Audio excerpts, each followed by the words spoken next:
Kali ini kami mau membahas atau menyoroti soal fenomena sonhorek pemirsa yang masih menjadi perdebatan di tengah masyarakat. Sebagian menyebut hiburan, namun ada pula yang menilai ini justru meresahkan. Dampak ekonominya hanya bersifat jangka pendek, sementara resikonya berpotensi mengganggu pendengaran secara permanen. Selengkapnya dalam segmen Santap Siang untuk Anda.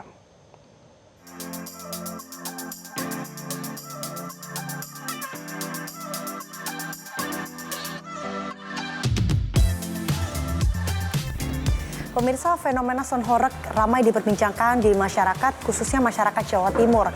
Karena efek getaran dari perangkat audio ini menimbulkan berbagai dampak, baik dampak sosial, dampak ekonomi, juga dampak kesehatan. Segmen Santap Siang kali ini kita akan membahas bersama pakar ekonomi, pakar kesehatan, dan juga perwakilan masyarakat Jawa Timur sambil kita santap siang di Food Court FK Ubaya.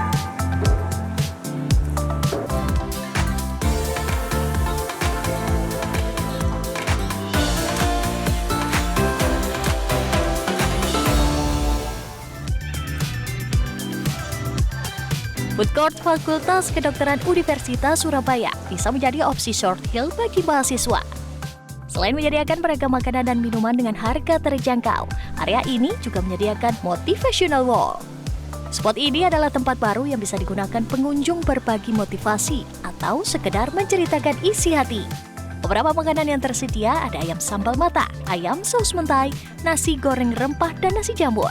Ada pula berbagai olahan iced tea mulai dari teh jeruk, original tea, hingga teh tarik. Pemirsa, sudah bersama saya ada 3 narasumber perwakilan masyarakat, kemudian ada pakar ekonomi dan juga pakar kesehatan khususnya untuk THT. Kita akan membahas seputar fenomena sonhorek khususnya di Jawa Timur. Namun sebelum itu pemirsa, kita simak informasi berikut terlebih dahulu. Saya ini belum pernah masuk ke diskotik, makanya memanggil diskotik ke desa gitu ya. Tari-tarian atau joget, ada minum-minuman, itu kan unsur-unsur diskotik masuk ke jalanan, itu ada di sana. Baik, ada Prof. Heri, ada Dr. Francisca, ada Kane di sini. Kita sambil incip-incip, sambil santap siang sambil kita bahas. Iya, makan beneran aja dok, nggak apa-apa. Kita sambil bahas fenomena di Jawa Timur. Kita ke Kane dulu. Kane, kamu sebagai masyarakat Jawa Timur, perwakilan anak muda. Jadi kalau kamu personally ya, secara pribadi Kane, setuju nggak sih dengan keberadaan sonhorek? Kalau menurut saya sih kurang setuju sih gitu, karena apalagi kan banyak mengganggu warga sekitar tuh. Jadi menurut saya tuh mungkin bisa dikurangin sih untuk terkait dengan volumenya, karena juga mengganggu telinga juga pendengaran gitu. Oke. Kin, tapi kamu tahu gak sih kalau di Jawa Timur nih khususnya, ini sudah ada peraturan yang memang mengatur khusus untuk sonhorek di Jawa Timur. Tanggapan kamu terkait peraturan itu seperti apa? Kalau menurut saya sih buat masyarakat ya, kalau bisa untuk peraturan itu jangan sampai longgar ya. Apalagi untuk terkait dengan volume desibelnya gitu. Tapi nggak sampai mematikan kreativitas dari masyarakat begitu. Terus juga kayaknya harus ada batasan malam sih gitu. Karena kan banyak sekarang warga-warga tuh malam tuh udah siap untuk tidur kan, untuk beristirahat begitu. Tapi justru ada yang justru nyalainnya malam gitu Nah, ya? iya itu betul. Terus juga harus ada izin resmi nih terkait buat kalau ada masalah tuh bakal ada yang tanggung jawab begitu. Oke, ini harapan dari Kane ya? Iya. Jadi memang tidak mematikan kreativitas masyarakat, namun juga tahu batasan bahwa kita itu hidup bersama-sama gitu Iya, ya. betul. Jadi jangan sampai merugikan. Nah, terima kasih Kane. Kita coba dengarkan dari pakar ekonomi. Ada Prof. Heri di sini. Prof, kalau kita lihat bahwa sekali menyewa untuk satu perangkat sonhorek, angkanya cukup fantastis, puluhan juta, 30 sampai 40 juta. Sehingga kalau kita bayangkan nih, bisa 10 sampai 20 truk, angkanya cukup fantastis. Menurut Prof. Heri, dilihat dari segi ekonomi, apakah sonhorek ini bisa jadi satu sektor ekonomi di daerah? Oke, makasih Mbak Bel. Jadi idenya yang berkembang di sonhorek itu kan di Jawa Timur bagian selatan ya. Itu kita menyebutnya daerah remote ya. Nah, salah satu strategi untuk mengembangkan ekonomi, menggerakkan ekonomi lokal itu ya mengumpulkan orang. mau pariwisata. Nah itu sound horeg itu salah satu cara yang sekarang itu lagi diyakini sangat ampuh untuk menarik orang. Jadi saya kira 10, 20 sampai 50 juta itu masih masuk akal dari sisi ekonomi untuk ketika dia bisa menarik orang. Jadi itu terjadi apalagi di kawasan selatan ya. Kalau mungkin Surabaya beda lagi ceritanya ya. Karena di sini sudah banyak yang lebih menarik lagi. Jadi di sana itu dalam jangka pendek, kalau desa mau bikin event, ngumpulin orang sebanyak-banyaknya, dan di situ ada pedagang, dan biar dagangannya laku dan banyak pembeli, nah ya harus menarik sumber daya seperti itu dengan sound horeg. Itu tapi jangka pendek ya.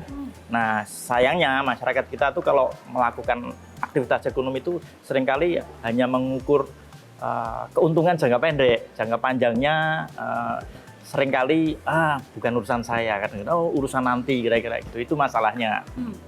Menarik Prof. Sebenarnya ini untuk pengetahuan masyarakat umum juga ya. Ketika ini dikatakan sebagai menguntungkan secara jangka pendek, bagaimana itu dijelaskan? Apakah ini hanya bertahan dalam waktu singkat gitu? Namun tampaknya ini dinilai masyarakat bisa jadi potensi ekonomi baru. Gimana Prof? Sebenarnya fenomena menarik masyarakat itu bukan hanya sound horeg ya. Ada misalnya kalau kita mungkin bikin nanggap wayang dan sebagainya, itu kan cara ngumpulin massa dan mobilisasi sumber daya, dan sound horeg itu salah satu kalau boleh dibilang itu inovasi masyarakat lokal. Dan bahkan sampai anak-anak itu terinspirasi sampai membuat sound system yang ya mereka invest sampai cuma ratusan ribu, mereka bikin dari kerdus gitu. Itu sudah terjadi antar mereka kompetisi, mereka merasa inovasi, dan itu terjadi banyak kompetisinya itu. Ya tentu saja ada sound horeg yang levelnya bisa sampai nyewain sampai segede itu kan. Jadi belum kalau ada hajatan itu kan idenya kan menarik orang ya. Jadi itu harapannya ekonomi bisa tergerak di situ. Tapi ya itu sekali lagi kadang-kadang kita itu kalau menjalankan bisnis itu seringkali diawali dengan etikanya nggak diikuti. Jadi yang dipikir cuma keuntungan secara finansial dalam jangka pendek ya. Jadi nggak mikir efek-efek yang sebenarnya mungkin bisa jadi cost, bisa jadi biaya yang harus di-cover dalam jangka panjang. Ya, misalnya seperti itu ya. Termasuk mungkin efek kesehatan, atau mungkin kalau crowd itu bisa jadi kriminal atau macam-macam. Jadi seringkali itu nggak kepikir. Jadi pokoknya untung dulu, nanti efeknya belakangan, kira-kira gitu. Kira-kira dari Prof Ferry ada nggak solusi untuk mengakomodir biar ekonomi bisa jalan? Karena kalau kita lihat ketika ada event sound horeg ya, bukan yang karnaval ya. Ini kan bisa menjalankan UMKM, pedagang kaki lima, atau mungkin kalau karnaval ini perias-perias ini juga dapat job yang lebih banyak. Ada nggak solusi untuk mengakomodir kebutuhan ekonomi itu? Sebenarnya di kawasan Jawa Timur bagian selatan itu banyak event ya. Cuman antar mereka kan juga bersaing ya. Misalnya di Blitar itu ada setiap Kamis malam itu ada moncopatan ya. Tapi ternyata gaungnya kalah rame dengan sound horeg tadi. Jadi bisa saya tegaskan bahwa memang menguntungkan dari segi ekonomi, namun harus ada etika-etika berbisnis yang difikirkan dalam jangka panjang. Betul gitu ya Prof sekali. ya. Sambil pertanyaan ya Dok ya, tadi disinggung bahwa Kane sebagai masyarakat yang mungkin tidak tahu batasan-batasan pengetahuan terkait sound horeg ini, seberapa bahayanya sih dari segi kesehatan khususnya untuk telinga, Dok? Kalau bicara soal peraturan, di Peraturan Menteri Ketenagakerjaan dan Transmigrasi itu yang tahun 2011 itu kan jelas itu sama dengan peraturan luar negeri itu. Jadi ambang batas paparan bising yang diperbolehkan itu adalah 85 desibel selama 8 jam dalam satu hari. 85 desibel itu setara dengan ini, padatan lalu lintas lah. Lalu lintas lagi padat-padatnya. Kebisingan seperti itu ya, setara dengan kebisingan boleh lalu lintas. 8 jam paparannya tiap hari, maksimal 8 jam. Nah, kalau tiap kenaikan 3 desibel dari yang 85 tadi, berarti waktu paparan bisingnya itu harus dikurangi setengahnya. Jadi kalau 85 desibel boleh terpapar 8 jam, berarti kalau naik 3, 88 desibel, gitu ya. 88 desibel, waktu paparannya dikurangi setengah jadi 4 jam. naik 3, dikurangnya setengah, berarti setengah dari atasnya. Oke. Terus kalau kita mainkan terus begitu, Iya, tek-tek turun semua, sampai ke angka kalau sound horeg itu berapa? 125, Let's say segitu ya, Ken, ya. 130, 135 gitu ya. Kalau nyampe sampai 127 desibel, paparan bising yang 127 desibel itu hanya aman didengarkan telinga itu 1,76 detik.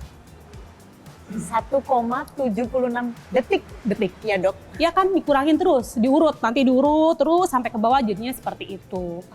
Apalagi kalau yang 130 kan pasti turun lagi. Naik, ini kan desibelnya naik. Betul. Sepersekian detik dong.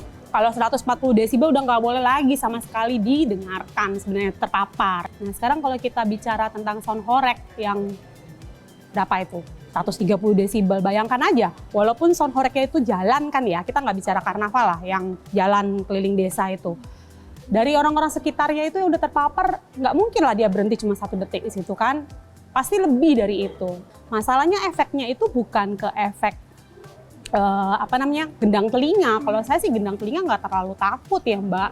Karena kalau dari segi kesehatan gendang telinga bisa ditembel. diobatin, oke. Dia ada otitis media kronik atau misalnya dia bolong lah istilahnya.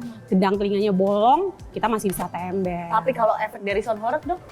Itu perginya ke sel-sel pendengaran, di telinga bagian dalam. Telinga bagian dalam tuh di mana? Ini loh nggak kelihatan dari sini, di dalam sini loh gitu loh. Nah kalau itu sel-sel pendengarannya udah pada jatuh semua, dari yang banyak berdiri dia nganterin saraf gitu ke otak, itu udah jatuh semua, terus itu nggak beregenerasi lagi, nggak ada lagi regenerasinya itu sel pendengaran itu. Maka efek jangka panjangnya dok? Ya pendengarannya pasti menurun dan itu bisa permanen. Kalau sudah menurun terus apa yang bisa dilakukan? Pertama mungkin kalau penurunannya nggak terlalu besar ya amplifikasi dengan alat bantu dengar. Tapi kalau udah terlalu jauh nggak bisa diapa-apain. Hanya bisa cochlear implant. Cochlear implant itu kita mengganti koklea lah dengan implan, ya kan? Kita tanam dengan operasi. Operasinya ditanggung BPJS, tapi harga implannya itu tanggung dewe. Oke, terima kasih ya dokter penjelasannya dari segi kesehatan sebegitu bahayanya. Terima kasih juga perspektif dari Prof. Ferry terkait memang keuntungan secara jangka pendek dari segi ekonomi. Terima kasih juga pendapat dari Ken bahwa memang sepakat kok untuk masyarakat tetap bisa berkreativitas, namun harus memperhatikan dampak-dampak atau kalau kata Prof. Ferry, pinjam dari Prof. Ferry, ini harus ada etikanya dalam berbisnis.